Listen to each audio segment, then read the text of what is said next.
Bellevue, I am a 60-year-old husband and father. Congratulations. I feel this message came too late in life.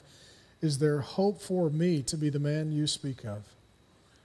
I'd say a couple things. One, I appreciate the honesty. There's a lot of young guys sitting here going, oh, so if you just live for a long time as a Christian, you don't automatically figure it all out.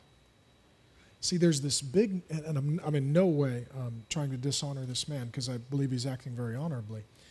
There is a myth that older equals wiser. Right? People always say, well, when you get older and wiser, don't necessarily put those together. You could be older and foolish. Hugh Hefner is.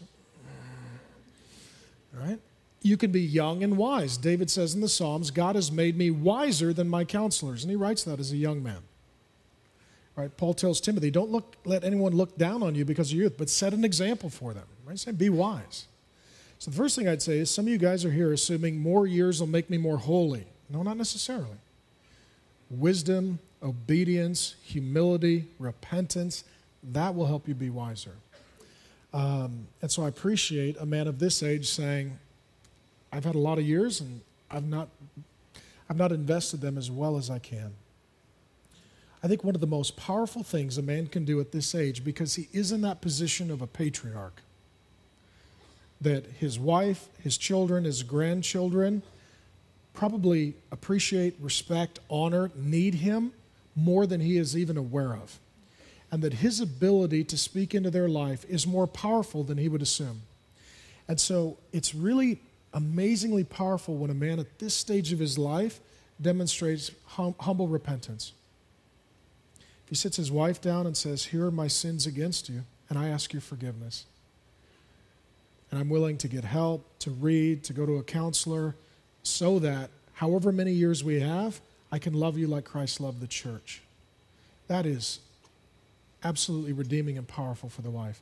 If he then sits his sons down and says, these are the ways I have not loved your mother, and I have not set a good example, and I have not loved you well, he will then be breaking that cycle of fathers giving to their sons a way of life that 1 Peter says is hollow and empty. Peter says that we can be delivered from the hollow and empty way of life that is handed to us by our fathers. That's a quote from Peter. I know one guy, this is his story. He's a godly guy, pastor. I won't divulge who it is. And he realized he had not loved his wife well.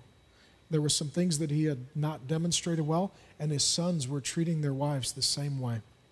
He wasn't keenly aware of it until he saw it reflected in his sons.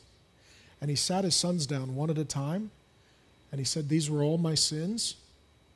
I sinned against your mother, I sinned against God, and I sinned against you. And I take responsibility because I see you treating your wife in that way. And it was absolutely healing for his sons.